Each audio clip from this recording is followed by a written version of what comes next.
आषाढी एकादशीच्या निमित्ताने जिजाऊ संस्थेच्या वतीनं भाविकांसाठी मोफत बस सुविधा देण्यात आली आहे। भिवंडी ते पंढरपूर प्रवासासाठी 350 बस उपलब्ध केलेल्या आहेत। जेवण, स्वच्छता, आरोग्याची सुविधा सुद्धा असणार आहे। आमचे प्रतिनिधी अनिल गजरे या संदर्भात आणखी तपशील देत आहेत, बघूया।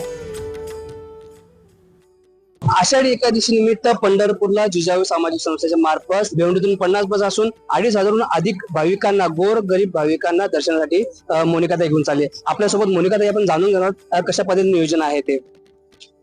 ताई, काय सांगाल, कशा पद्धतीने आपण नियोजन केलेलं आहे आणि किती भाविक?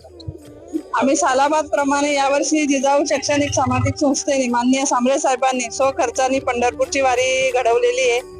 सर्वसामान्यांसाठी यावर्षी 300 बस आपल्या घेतलेल्या आहेत। सर्व भाविक आपल्याच 5 जिल्ह्यांमधले आहेत आणि नियोजन तिथे गेल्यानंतर राहणं, खाणं, पिणं सगळ्या प्रकारचं तिथे राहण्याची व्यवस्था असते। पुन्हा घरी येण्याची व्यवस्था असते। जसं घेऊन जातात तसंच आपण घरपोच आणून येऊ शकतो।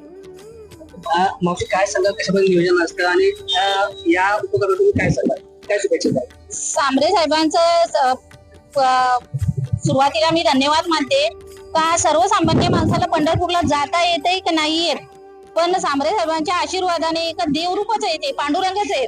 कारण पांडुरंगाच्या कृपेनेच आपण पंढरपुरात जाऊ शकतो। आणि आज सांबरे साहेबांनी 15,000 लोकसंख्या तिथे घेऊन चालले। आपल्याला 15 लोक घेऊन जाऊ शकत नाही, आपण आज 15,000 लोकांची सगळी सोय केलेली आहे।